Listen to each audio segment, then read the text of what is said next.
All right, welcome to Dual Redundancy, the only podcast where you hear all latest in television and entertainment news with too many else with exactly the same opinions. I'm one of those hosts, Stephen Allen, and another one is John Berwick. The third one is Kyle Bridger. I would say that I am the Game of Thrones spinoff because I'm forgetting the name. Land of Dragons. What is it? House of Dragon. House of Dragons. To John's Don't Worry, Darling. To Dave's Avatar 2. Got the blue on. I'm ready. Let's go. Yeah. Let's go. Yep. You're starting your transformation right now. Yeah, I am. Yeah, we're going to be talking about all those trailers. A lot of trailers dropped in the last week. We're going to round them up. We're going to talk about them. We're going to react to them. And then we're also going to react to the Ozark series finale. John, I should have had you do like the O in the opening and the 4 things that you're going to see in this episode. Oh, yeah. But no, too much work. I actually somebody I think my girlfriend showed me that. I didn't know this. I'm an idiot. The Ozark, there's an O and there's the 4 things. Of course, they're the things in the episode. Yeah. But they spell out Ozark. Each one is like Z. Oh, interesting. Like each thing is in the shape of the letter. Okay. So every episode says Ozark. It's yeah. Maybe I recognize that subconsciously. I just assumed it kind of correlated with what they were going with. Anyways, we're not talking about that yet. We got this first segment. Don't remember. What is it, John? in and out points. In oder out. In oder out. In, out. Yes, it is in and out points. Just 2 tonight. The first one we're going to talk about is the domestic box office of Doctor Strange in the Multiverse of Madness. Summer movie season is finally here. It's finally here. We got some blockbusters coming out. Let's see. Let's talk about how much it actually made and what it may mean for our bet. It made $187 million this opening weekend, the domestic total. Some were predicting the $200 million opening. It's down from the $260 million opening of Spider-Man No Way Home. Of course it was going to be. But like at the same time, that was at like the height of Omicron. Like somehow that got 260 million. This one here, 200 million, or no, less than 200 million, 187 million. But you add in the international, it's already made over 450 million worldwide. It's the biggest opening of 2022 and the 7th biggest opening for a Marvel Studios film. How you feel, Kyle? I feel pretty good. And I mean, with how many theaters they were showing this thing in, I'm like, how can I not feel good? I mean, it's bound to get some money somewhere if it's the only movie showing 8,000 times. So yeah, there was nothing else playing. It was the theater count. It was a post-pandemic record of 4,534 theaters that were showing it. That's the seventh most of all time. That many theaters were showing this film. And one of those theaters, the AMC in Times Square, was having 70 screenings, 70 on just the opening day alone. That's wild. I don't even know how you can fit that all in there.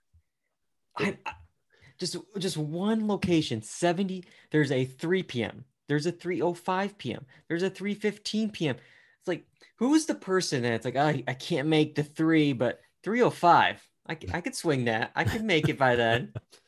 Get off at 3, man. Into the theaters by 3:05. And then watching 25 minutes of trailers. Yeah. I also stop calling it Thursday previews. I keep seeing all the headlines. It made this in Thursday previews alone. It's like, there's no more Thursday previews. Yeah, there's no more the midnight weekend. showings. That is the weekend. Yeah, that is the weekend at this point. The movie dropped at 3 p.m. here. Like, when is it going to be? Well, let's keep moving it up a little bit. Let's maybe do midnight on Wednesday there or whatever. That's Thursday. Soon it's going to be like, all right, the movie drops Tuesday at 1 p.m. now. But yeah, and then I saw all the merchandise, the popcorn buckets. Is that what you're talking about? I think just freeze. Oh, there we go. I just froze. Anyway, I said, I saw the swag that they had, like a popcorn box made out of this whatever cube thing, some plastic junk. It's Yeah. just gonna go in the back of a closet. Yeah.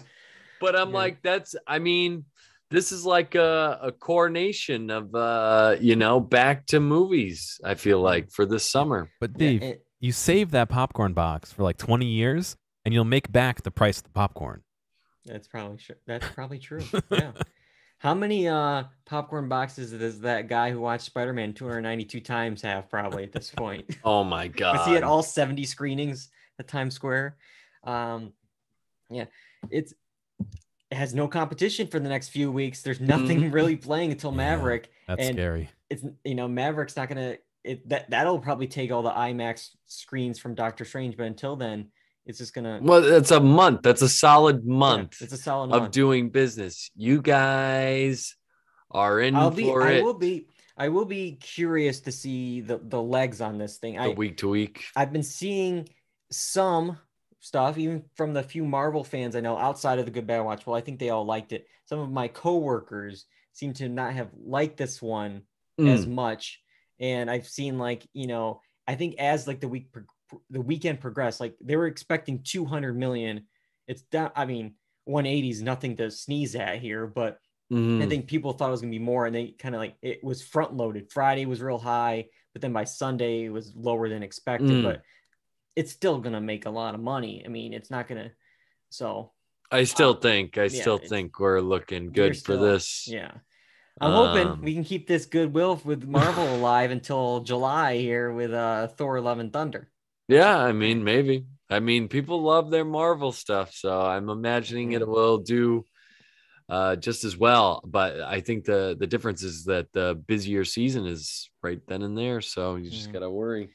Yeah, it's always good to get the first one in that May slot. Real quick, I did a little Instagram poll, and I asked which host will make the most money with their films this summer. I asked just a quick reminder. Kyle has Doctor Strange, Minions: The Rise of Gru, and Lightyear. I have Thor: Love and Thunder, Jurassic World Dominion, and the DC League of Super Pets. And John has Top Gun: Maverick, Nope, and Elvis. And I said, Kyle, you definitely have the strongest box office team. John has the films I would want to see personally. Yeah. But I think that clouds people's judgment. I think people forget how much Minions makes because they don't really. I think people forgot for me how much Jurassic World makes here and Thor. So the results of this poll, we got Kyle and John both leading here, tied with 40% each. I get the scraps at 20% here. I mean, I don't love my team with what I got, but I think I'm more than 20%. I will say that. You already got I think so. I was actually surprised at how much the Jurassic Park movies make. Like, I knew the first one was huge, but I didn't realize the second one was that big either. And it's supposedly the end of the Jurassic era. We'll see. But all right. Our next in and out point involves another blockbuster film that's just started filming its final film in the franchise, and that's Fast 10. And we got an exclusive, not really, but we got a video of what it's like on the set after the first week of filming from star Vin Diesel and director Justin Lin. Something feels off, though. What do you think, Justin? Week 1. Just finished week 1. How does it feel? Feels like the beginning of an epic ending. Is it fair to say that this will be the best one? In my heart, yes. So it's hard to see the reaction from Justin Lin, but you can probably hear it in his voice. Kyle, did he look very excited to you? Well, I know how this ends. Yeah. So this is a hostage video. When I saw it, this was a hostage video, dude. I mean, it looks like he's dealing with a madman, and he's just trying to figure out what he needs to say in order to get the camera off him. He's trying to say yes until he can flee. Yeah. Also, Vin Diesel looks high as hell. He can barely open his eyes. Yeah, he's thinking too much about his family. He's getting weepy. Yeah. But All right. So a day or so later, after this video was posted, it was announced that Justin Lin, the director, was leaving the project. Supposedly, the director had enough. Universal and Vin wanted to change the locked script. A location was cut due to everything going on in the Eastern Europe with the war in Ukraine, and there was a villain that was yet to be cast, but filming was proceeding anyways. And then on April 23rd, Vin and Lin had a major disagreement, and after Diesel had some new notes on the script, the meeting ended with a slammed door. So yeah, Justin dropped out. He said, "This movie is not worth my mental health." That was his quote there. And after 5 other Fast movies, on April 25th, a settlement was reached for him to leave, and he's walking away from an estimated $10 to $15 million payday, because this is just part 1 of a 2-part finale. But the thing is this guy's been doing this with Vin Diesel for several films now. Yeah. And at this point, it's got to be like family, in the sense that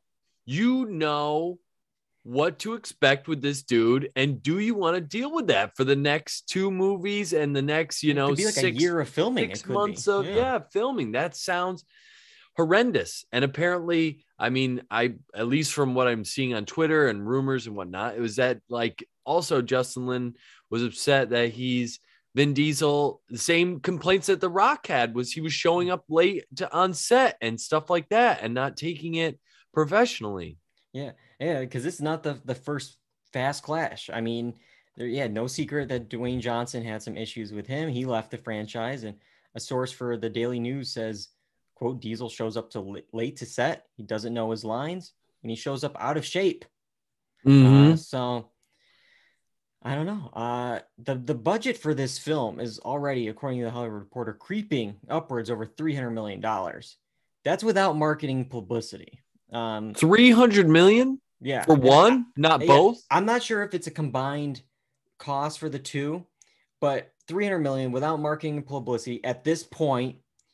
And in the article, it said it's at least 100 million for the cast alone, obviously Vin and the whole crew, but Charlize Theron, Jason Momoa, I believe, is joining. Brie Larson is joining. So it's just 100 million at least alone for the cast. All the stunts, obviously. You got it's really racking up money. And every day that this film was waiting for a director, because after Justin left midway through the first week or 2, it was costing the studio upwards of $1 million a day just to keep the crew and locations on standby, just to keep them waiting, just to keep them wherever they are. Just $1 million just down the drain each day. So crazy. It's like they just need to get anyone here, and I was surprised I didn't get a call. I mean, I'd do it. I'll just show up. You'll be there for the family. Yeah, I'm always a part of the family. But it looks like we have Louis Leterrier. I'm not sure if I'm pronouncing his name correctly, but he's been tapped to take over the franchise. He did the 2008 The Incredible Hulk film, Now You See Me, and the first 2 Transporter films. So he definitely has some action, some special effects work. He knows what he's doing there. But obviously, I think I saw in an article, like a lot of people were like, do I really want to do this? I would have to be almost like probably like a yes man to Vin. It's like, I'm going to be just going along here, what the studio and what the main actor probably wants. Yeah.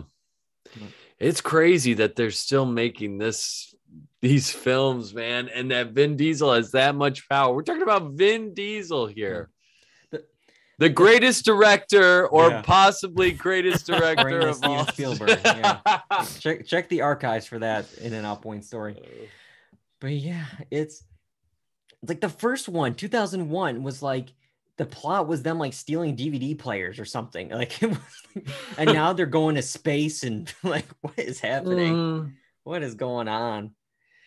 But all right, here, those are our In and Out points. We've been talking a lot about big movies, and we got a big trailer that dropped today. Let's react to it. It's time for a coming attraction. Here are some exciting coming attractions. We actually have 3 coming attractions this week. I will save you guys from hearing that 2 more times. We'll just go all 3 coming attractions, 1, 2, 3 here. And we're starting with the one that came out today. 13 years after the smash hit, James Cameron is back with the first of 4 sequels, Avatar 2, The Way of Water. All right here. This trailer came out with Doctor Strange. I saw a lot of people almost comparing it to when like Star Wars Episode 1 trailer came out, like tied with a movie. And they're like, I'm just going to go to the theater for the trailer. So that probably helped Kyle with those box office tickets here. People are rushing to the theater to see this trailer. We saw it at the comfort of our homes on a laptop screen. So I'm sure it's the same effect. But let's start off with John. What did you think of the trailer of Avatar, The Way of Water? Did they always have tails? Oh, they definitely do. That's how they... Did they? Okay. I don't know. Plug it's in. Been so long since I saw the first Avatar that I forgot they had tails. Okay. If you had played this as like, oh yeah, you know, I took out all the references to the second one and played this as like, oh yeah, check out this trailer for the first Avatar, I probably wouldn't be able to tell you it wasn't the first one just because I don't remember. I mean, you substitute the scenes of them in the first one flying through the sky for them swimming underwater, and I feel like it's just the same thing so far. I mean, we'll see when it comes out, but I don't know. Is it going to be worth the hype? I'm kind of leaning towards no. However, I guess I can understand why some people might be leaning towards yes. I don't know. Yeah. I think this is like, it's one of those films that like, it's been so talked about and delayed. I mean, it was delayed 8 times, you know, and it's going to be possibly releasing December 16th, 2022. That's the plan right now. And it's just like, people are either going to go in being like, I just want to see how bad this is, or I want to see how good this is. Will it live up? Like, I think there's just a curiosity factor of like, why are we doing this? Like, what is this? And it's just like, will it be as good? So I think there's already people just going to, like, that first weekend may be big, and then it'll be like, it won't have the legs it's been 16 years? 13 years. 13? But it hasn't been 13 years worth of work. It's only been a 13-year gap, right? Well, they haven't been filming and doing production for 13 years. It's been a long time. I got the stats here with the numbers. The preliminary shooting for Avatar 2 and 3, they did them back to back, started in August of 2017, with principal photography starting the next month in September of 2017. And it lasted 3 years until September 2020. I'm sure it was delayed a couple of months because of the pandemic, but still, 2017 to 2020. This is where I wonder, you know, they always have to do the most up-to-date special effects. After shooting something in 2017, and that's going to finally air in 2022, not to mention Avatar 3, which is going to premiere in December of 2024, that means it's been 7 years since they started filming. In those 7 years, is it still going to hold up? I don't know. Well, I mean, I think it could hold up because when you watch the trailer, I mean, it looks like a beautiful video game. Yeah, and video game is a great word for this. That is essentially what this is. I mean, from the trailer, what in the trailer could feasibly not be live action? I mean, you have some where it's like a face swap almost over computer generated image. So I don't know if the filming of the stuff is necessarily going to be a problem because there's not much. The original footage of the original footage. It's like a lot of what seems like James Cameron fiddling away with CGI to create this world. But even then, you know, graphics change so quickly that can you keep up with that even with the changing landscape of like computer generated image? I don't know if that's possible. And like, or is the goal to create this timeless CGI world that, you know, people will be able to watch it for 50, 60 years and still, you know, feel something from the CGI? I don't know. I'm with John. It looks like it could be from Avatar 1, and I wouldn't know. It looks pretty, but I'm like, where? And I Yeah. think I honestly feel bad for all the actors that are probably going through all this work to then Yeah. just be I feel think covered in hopping off Sam of that. Worthington was, was in this big film, and he's probably been doing this for the last 7 years, Mhm. and then he's not been able to do anything else. Mhm. But yeah, to me the actual like avatars, even in the first one and in this one too, they always just like look weird. And I wrote down like they have like this video game blocky like body frame in their face. It just doesn't work for me. I don't know. It's like too it's too close to being a human, but then it's like not far enough to be something special. It's like this. Uncanny Valley, dude. Yeah. It's a real scary thing, actually. But I think hopping off of what Kyle was saying earlier is like, yeah, the technology changes, but do you want to stray that far away from the first Avatar if you can go nicer? You know what I Yeah. mean? Like, Yeah. is someone going to the theater and buying tickets to that back-to-back showing of 1 and 2 or whatever they plan on doing? Are they going to be like, this looks totally different than the first one? Like, you know, you kind of have to gauge and if you can do it, do you do it? You know, it's crazy. It's such a big gap. I mean, even the last 2 or 3 years, the consumer market of being able to do stuff like this, like, you know, for like me and you, has exploded. So I can only imagine the higher end stuff is gone nuts. So I don't know. I think it's going to be very telling, you know, that first week when we figure out what people's opinions are. You know, yeah, we'll have to see. Well, reviews are. But again, I mean, we're talking about the imagery of how it looks, but that's not to even mention the story, because we get no sense of what that is here, because it's just like flashes of, hey, remember this world? And then like, I'll do anything for this family at the end. And that's like, all right, cool. So is that line from the Fast and the Furious? I'll do anything. Like, I did look it up. Vin Diesel's in this movie, so it could be him. I don't know. There's one line in this. I know one thing. Wherever we go, this family is our fortress. yeah. So, I mean, and that was people's main complaints about this movie. It was like, or the first Avatar is like the story is kind of, you know, I don't I'm remember. mundane. I'm sure there'll be more, but like even in this teaser, the plot looks very similar. It's like another group is like taking over their land, and we have to fight to keep it. It's like, to me, I complained to our friends at the Good Man and the Watchable. I understand this was a big movie. I get it. I was there in the theater watching it. It's the biggest movie of all time worldwide, $2.8 billion. But there's like no pop culture capital to this thing.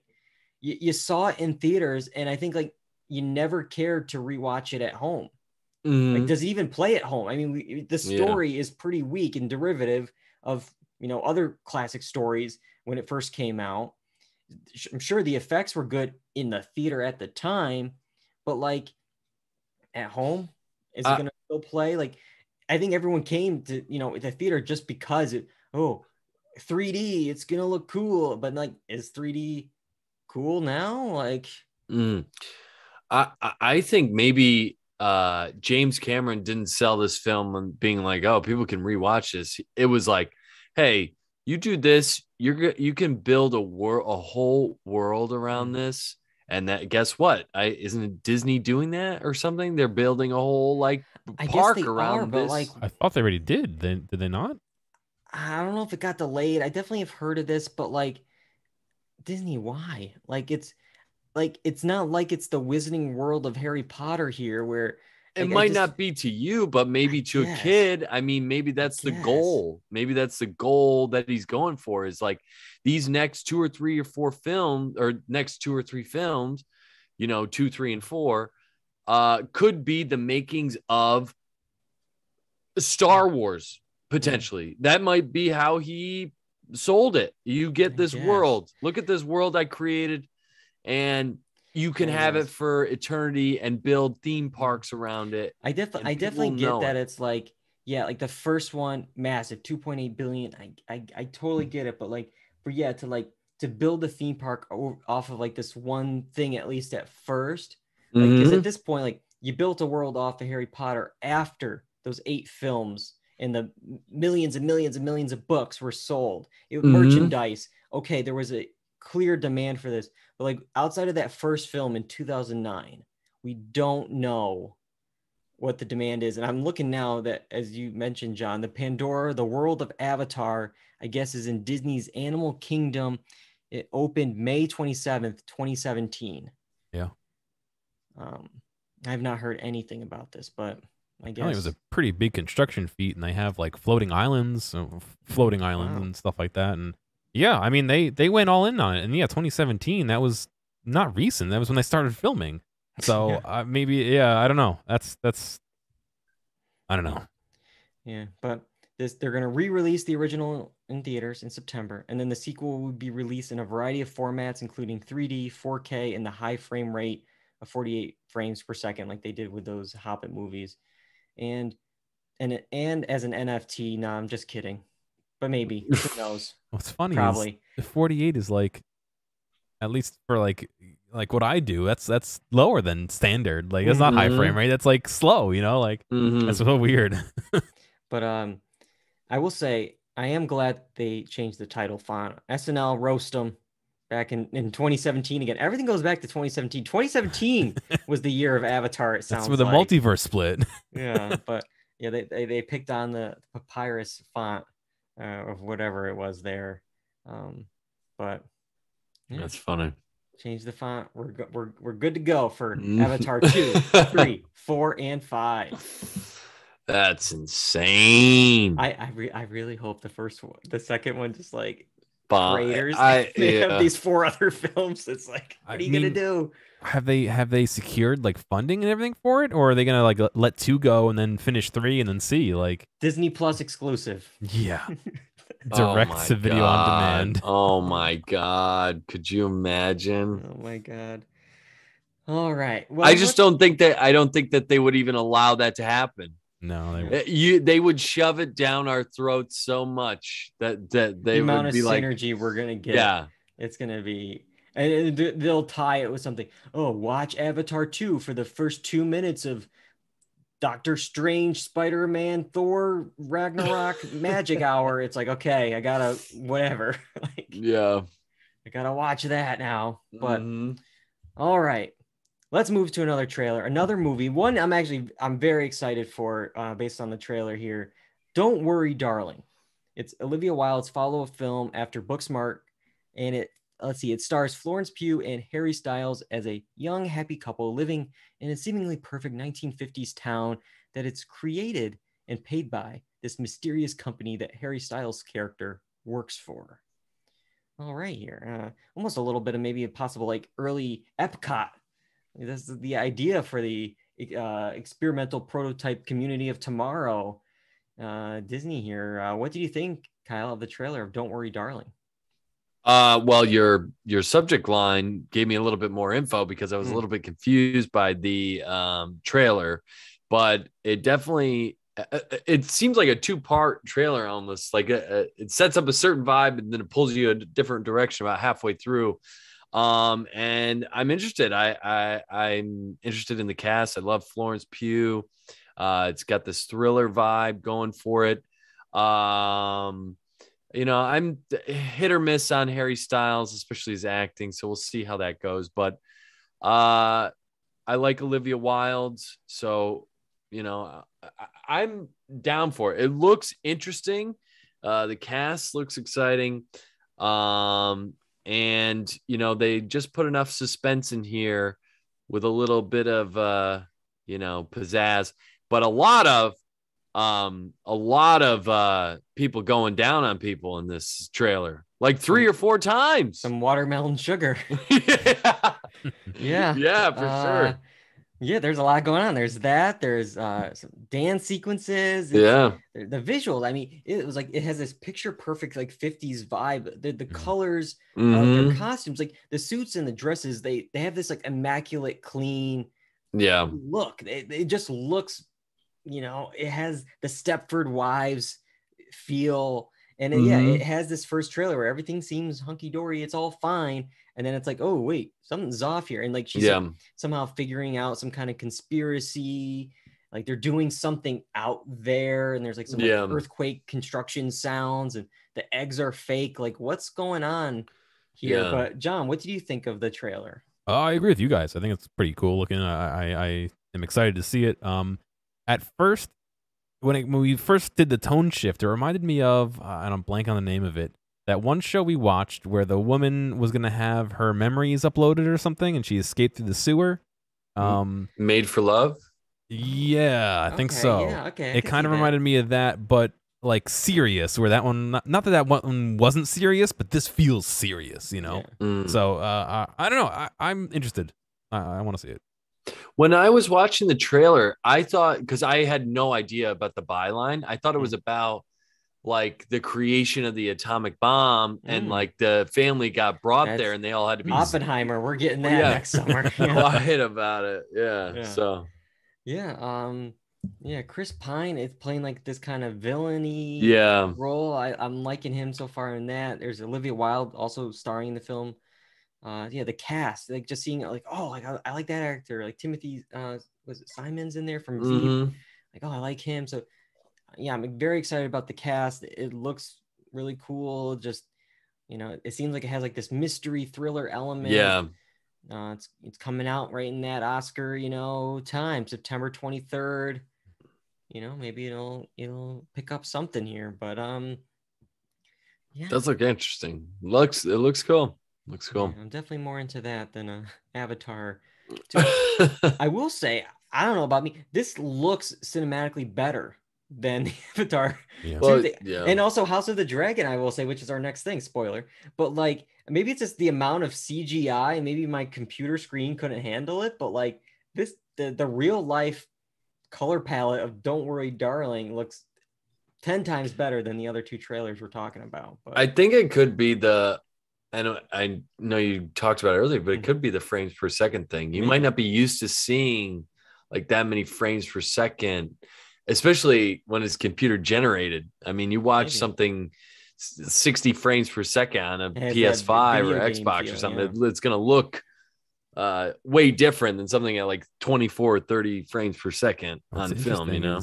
I do up to 144 in some games. So seeing 60 now for me is like, what is this? And then you drop down to like 24 for TV, and it's like, what the hell? It's crazy. It's crazy what you get used to. My podcast at like, you know, 1.3, 1.4, and then I go back to 1, and everyone talks so slow. Like, But all right, I mentioned it. Our last trailer we're talking about, a teaser for House of the Dragon, set 200 years before the events of Game of Thrones. The series chronicles the beginning of the end of House Targaryen, the events leading up to the Targaryen Civil War, known as the Dance of the Dragons, and the war itself. It's going to drop August 21st this summer. It's coming. I'm going to leave it to you guys here because you guys are our Game of Thrones experts, because I didn't know anything about it. I watched the final season. I predicted the finale. I'll still always have that claim to fame here. I figured it out, but are you guys ready to jump back in and get hurt again by watching House of the Dragon, John? I don't know. I didn't read the book, so this is all like piecing together a puzzle that I don't know if I have all the pieces to. So I'll probably watch it just because I want to see if it's any good, but I'm not really looking forward to it, if you get what I mean. I'm more curious why they're going forward with this without trying to like do anything about the end of the actual Game of Thrones show. You know what I mean? Like not everybody, I can't speak for everybody, but a lot of people didn't like it. And if you have the opportunity to maybe like do some tweaks or do anything, I don't know. It just seems a little bit strange. Do like a Dexter New Blood and kind of, no one likes her ending. Let's try something else here. Yeah, or just veto it and redo it. Like, obviously, I mean, I don't know. We won't get into it. We talked about it extensively and we did. Insert episode number in post. Yeah. All right, but Kyle, what do you think of the trailer? Are you in on the House of the Dragon? I will say it made me much more interested in going back and checking it out. It's like, oh yeah, I do miss this world. I kind of find it interesting, and so I will say the trailer did entice me. And I thought it was nice of the trailer to think that I would remember anything to do with houses because they tried to explain it to give you the setup. And I'm like, I have no, these names are flying past me. I have no idea who's who, but good luck. So I'm worried about that. I'm going to have to do like homework to figure out who these people are again. But yeah, I'm interested. And I agree with you. I think it's cinematic. You know, it had a mixture of like, oh, you know, there's going to be some of that, you know, close table talk, but then these big pieces with the dragons and stuff. I mean, I'm interested. I just to see what it's like, and if it sucks, then I know I can drop it. You know, because what's interesting with this is when Game of Thrones started way back when season 1, the budget was not the budget it later had in the final season. I believe this budget, I don't know the exact numbers here, is probably closer to the budget the final season of Game of Thrones. So they're kind of like, they're starting at the end in terms of probably CGI and all stuff. Like it took forever for Game of Thrones to get dragons. We're starting with dragons. Like, so it's like, who only knows what this thing is going to balloon to. And there's a line that they mentioned in this trailer. And for me, it's like, it said, history does not remember blood. It remembers names. And that's all I could pick out from this. I'm like, yeah, that name sounds familiar. Oh, I recognize that throne. Okay, yeah, there's a dragon egg. Oh, it's like the Easter eggs, like literally. It's like, oh yeah, there's the violence. There's that ugly, like bleach white hair that like doesn't look good on anyone. But yeah, it's like, oh, check. Everything seems to be there. Am I gonna watch it? Yeah, I'll watch the first one for this, and who knows? You know, do I want to be a part of the conversation? Because I'm never a part of the conversation when it comes to Marvel and all that stuff. It's like, maybe I could start early. Who knows? Yeah, you got to come back into the fold, Dave. Yeah, I still gotta do the Game of Thrones watch.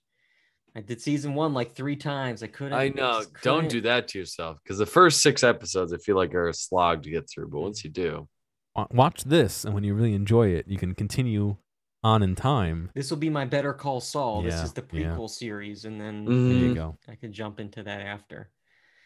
But all right, it sounds like there's something, you know, we're all in on, and then there's other things that we're like, we're gonna dip our toes in. Like, yeah. So a little bit of everything in this coming attractions mega segment.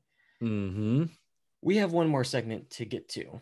We have a lot to break down, a lot to rant about, a lot to discuss when it comes to Ozark. And in order to talk about it, we have to go back. So guys, send us back. In time. We're back, baby. Gotta get back in time. Ozark, the series finale, a hard way to go. Let's see. All of season 4B dropped on April 29th. And here it all ends for the Bird family. Who makes out alive from the Ozarks? We will talk about it. We will spoil it. So this is your spoiler warning. If you don't want to know anything about Ozark season 4B or the finale, see you next week. Okay? We're spoiling Ozark here. This is what we're doing. I think, yeah, unfortunately, John, you're spoiled. Plug out your earphones, I guess, and just put random images up. I don't know. But I think it'd be the best, Kyle, to start at the finale and work our way maybe either backwards or talk about characters. Okay. But let's just give me your initial thoughts of this half season, and then tell me, what did you think of the finale?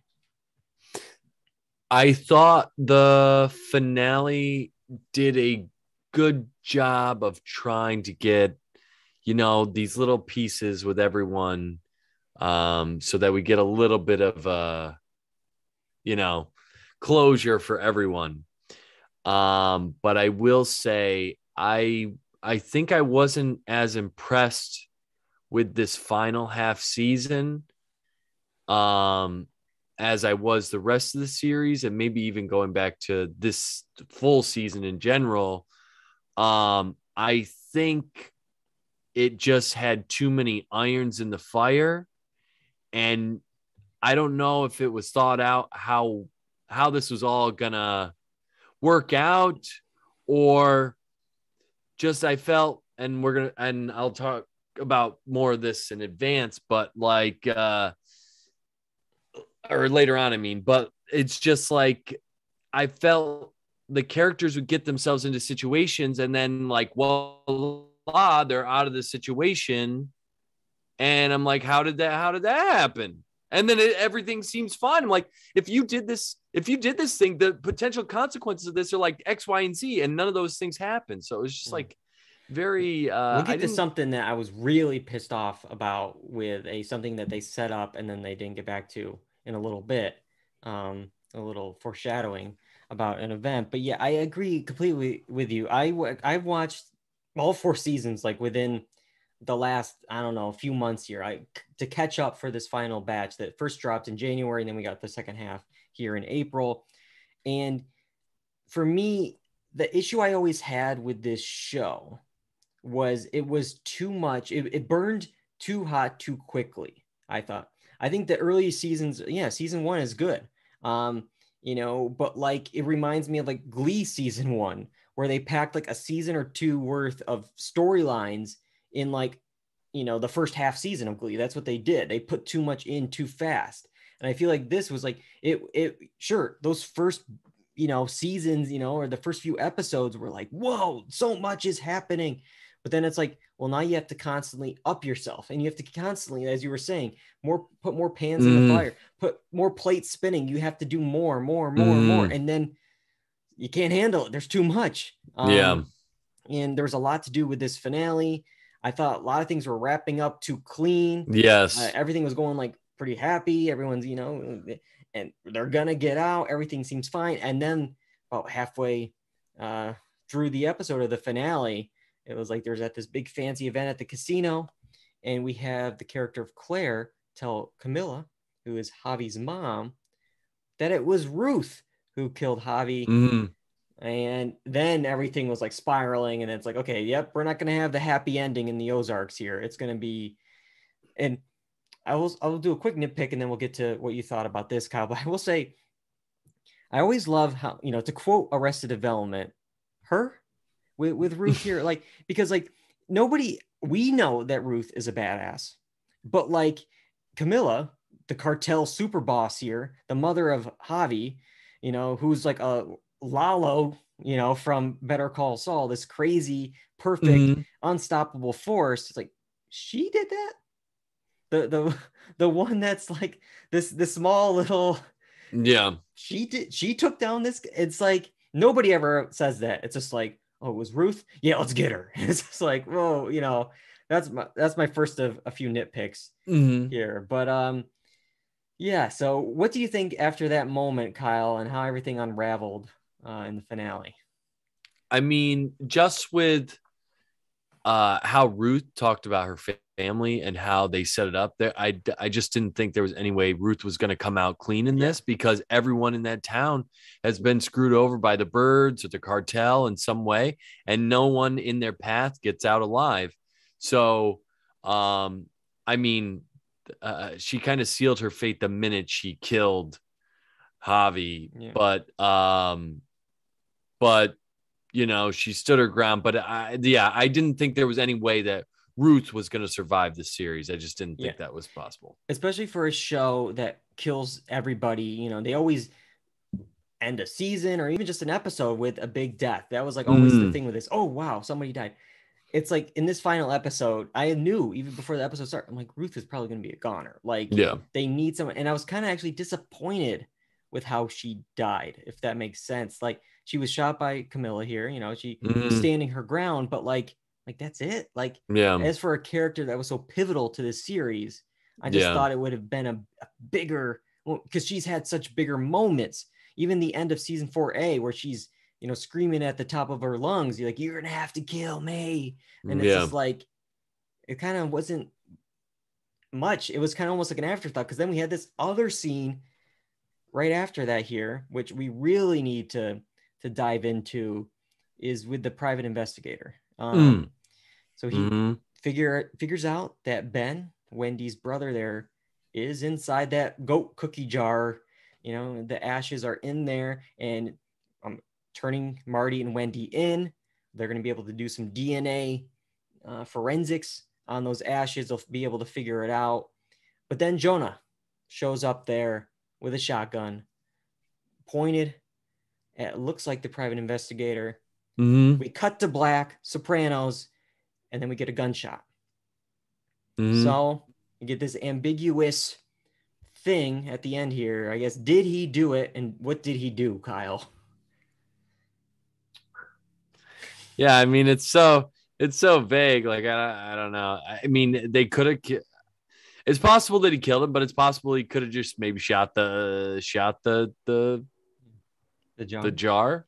That's what I thought at first too, because at first says because the private investigator is holding the ashes, and you hear the gunshot, but I also noticed that, like, you didn't hear the jar breaking on the ground or something, or the jar being smashed. So I was like, so that's why I was confused. I'm like, well, if you shot him, more than likely the jar would also just fall, or if you shot the jar to get rid of the evidence, to have the ashes fly into the wind or on the ground or whatever, you would hear a break. But we didn't hear the break in either of those situations.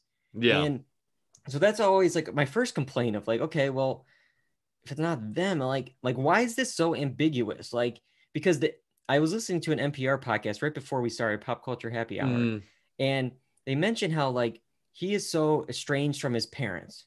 And I guess I didn't miss this. He closes his eyes and then he shoots. So I was like, well, did he shoot Wendy or Marty? Like, you know, and it's like, but if that's the case, why not just wait for the cops to come so they can go to prison? You have a gun on them, like right now. Yeah. The PI is probably there. One quick call to the 911. Maybe he just thought, like, because that he's seen them get off so quickly and easily throughout the series, that's like, oh, this is, you know, I can't trust the police to actually have them in prison. Yeah, I just can't see it. You know, Jonah turning on that, even though he hated like Wendy. I think he's still, me too, buddy. Yeah. But we'll get to that. I still think, you know, his dad taught him everything he knows. He still uses all the tools that his dad, you know, taught him. So there's that. And I think there was such an importance on Wendy getting the family back that this is Jonah's way of protecting. And it goes back to earlier in the series when he's shooting guns to protect the family with Buddy and stuff like that. So I don't know if I could see him shooting Wendy and Marty. It's also only one gunshot. So it's like, so that's why it's like, I can't tell am I feeling if I am mad at the show just for making it ambiguous for no reason, or for the ambiguity. I can't pinpoint what my feelings are right now about it. Because, well, I mean, I think the problem is there's the ambiguity in the private investigator. And even then, if Jonah kills a private investigator, you have the whole thing with Maya. So Maya's still lurking in the background. And I mean, he was bringing information to Maya. So Maya's going to be around. And, you know, I think it's just like a realization that the story is not ending because these people are. What's the moral of this at the end of the day? That you're never really getting, really getting to get out.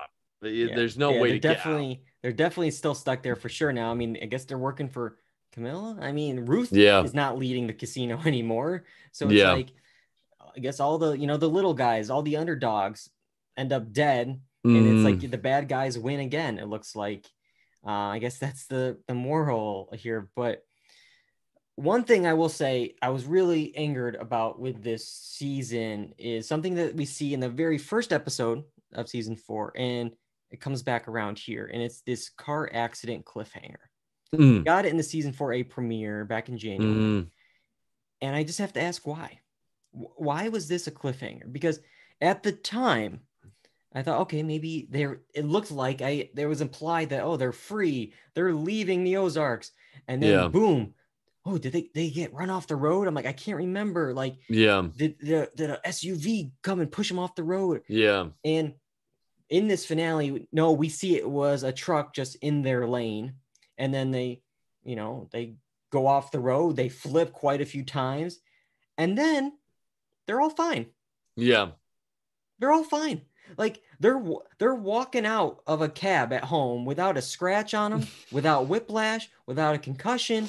Like they were good enough to go to a fancy gala event that very night. Yeah. Like, so I ask, like, why was this a cliffhanger other than to trick us? Yeah, that's all it was. That is all it was. It was a red herring. And it's like, this to me, basic spoilers for the Breaking Bad final season here is, if like in the Breaking Bad opener of the final season, Walt, we see him with the machine gun in his trunk, and then randomly in one episode he just hands it to somebody and says, there you go, and then we never see it again. That's what this felt like to me. Yeah, it's like it was meant to, because here's where I'll really go with this here. Netflix then had the audacity to show me, even before the finale, that they're all okay anyways in the app. I have a screenshot here of what my TV looks like. And when you go to click Ozark, watch an episode, next episode here, the first 1 or 2 episodes, you saw Marty in Mexico at the head of a table. And I'm like, okay, sure, this is a spoiler for episode 3 when he starts running it from Mexico. But like, that could be anything. You don't know what that is. But it's clear when episode 4 pops up and I see the aftermath of a car crash and I see Jonah and the daughter in the background, fine. Marty holding Wendy up. At least 3 of them are definitely fine. Wendy, it could go either way, but she looks okay. Again, why is this a cliffhanger? And why are you showing it to me before I'm watching the finale? Yep. That's another image or thumbnail problem with Netflix on another show where it ruined something. So it's annoying. You think they would get that stuff in order? Choose any, but they flash from the season across the screens. Choose any other image from the season, from the series, anything other than the one thing from the finale. Just show Ruth getting shot. Why not? Like, it just makes no sense. And since I'm ranting, I will rant a little bit about Wendy. I don't know about you, Kyle. Laura Linney, not in this discussion. I'm talking about the character Wendy. I hate Wendy. Because Laura Linney plays it fantastic. She's great. Yeah. There's just the unearned confidence of Wendy, the always blaming other people for her own faults. Like, there's a point, I have a couple of lines where it's like, she says, like, I'm not falling on my sword because you effed up, Marty. And I'm like, whoa. You were the one that called Ruth to come to the hotel to get Javi. This is your fault. And then she immediately goes home. She blames her daughter for telling Ruth the location. It's like, no, you just told Marty this was inevitable and that she was coming regardless. Like, she just has like this confidence that this is not warranted. Well, yeah, I mean, yeah, I do not like Wendy Bird, the character. I think she just is. Some would say that she's protecting her family and whatnot. But what I would say to that is she's doing the exact opposite multiple times throughout the series. And when it looks like she can get out, and when Marty wants to get out and the family wants to get out, she pulls them right back in. So this whole thing is her fault. And then she cries, woe is me, puts herself in the mental institution to make all these things. She's, and it's just through all the characters in the show, she's widely considered just a terrible person. And some would say, you know, if she's running the kind of business that she is running, then she needs to be that way. But I will say that what she does to her family makes her just a terrible human and character to watch, because even though Marty is in on this stuff, he has an end goal in mind that's helping everyone out. And with her, it's selfishness a lot of the time. Yeah, it's the idea. It goes back to Walter White, where it's like, the idea is like, I'm doing this for my family. And it's like, are you? You're doing this for yourself. You're doing it because you like it. Like, and this whole thing with, like, she's fighting with her dad about keeping her kids with her, willing to check herself into like a psychiatric hospital. I just don't buy this at all. Like, does she even want to be a mom? Like, even Marty doesn't understand this plan of her checking herself in. And for me, it's like, wouldn't this be even more for the judge? Like, they just had a hearing, and it's like, well, you just got arrested in a road rage incident, and now you checked yourself into a mental hospital. Like, that's another red flag. And then she like tells somebody, it's like, like, image is everything in this world. That's why I got to get them back. And it's like, see right there, like, you don't want them for them. You want them because you want to paint this perfect picture of a family for your cons, for your, whatever, your next venture. Be like, you see, look at us. We're a perfect American family. But and what we can say about this is that Charlotte and Jonah, put in the position that they are between a rock and a hard place, but they don't even know what their grandfather's like. And he's horrible too. And she's not great. And they're being put in danger there. So there really was a lose-lose situation when it comes to that. But Wendy Bird's the worst, man. So I just want to say, going off that, I was getting frustrated that Marty, who seemed to have more say earlier on, he just like floats into the background. It's like, dude, come on, man. What are you doing? And even the kids are begging him to do something. He's worried about going to Mexico and running the cartel.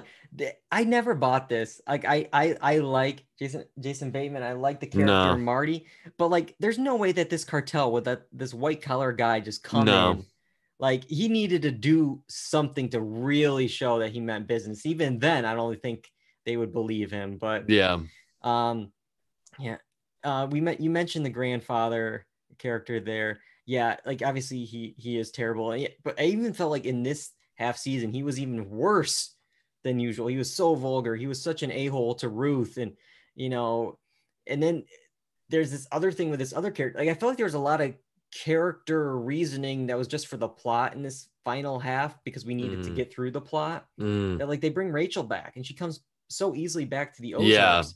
And it's like, she says when Ruth is visiting her, you have no idea the hole I dug myself out of here. You're bringing me back to quicksand. Well, then why did you go? Like, why did you come back for what? You don't like the birds. You don't like the Ozarks. It's trouble. Stay away. But we needed her there for plot. Like, we needed. That was my issue with just with the half season. Like I said, the beginning seasons, it was a lot of fun watching it, but then I think like they didn't have the full plan to figure how everything connects. And they got to the end and they're like, oh, how are we gonna wrap all this up? We got a lot of plates spinning. We got to put them all down now. And I feel like they dropped a few. I don't think it was tight. I think it was entertaining all the way. I thought it was entertaining. But I don't think it was a tight script or tight story. So I don't think it was like Better Call Saul. When I watch Better Call Saul, I'm like, this show is tight. It made me appreciate Better Call Saul, Breaking Bad a little bit more, because you realize what a tight script can become. I just think they went too big, too fast on this one. And also, I have another problem because of what's something later in one of the episodes before the finale. What is the time frame for everything that happened? Because I heard that one of the characters say a year to like a year and a half or something like that. They said, "Oh, and this all happened within a year," and I'm like, "Wait, what are you the entire 4 seasons of Ozark you're saying in a year?" Yeah, I'm like, so I was confused, or was it just this past? So, because I'm like, this all happening within a year just sounds too crazy to me. So maybe it was just for that season they were talking about. It happened within the past year. I'm trying to do some quick Googling here. It's hard to. Because there is real. They're saying season 1 of Ozark took place from June to September 2017. That makes sense. It was the summer in the Ozarks. So then, let's see here. So that was June of 2017. This article only goes up until season 4, part 1, and they're saying that is to August 2018.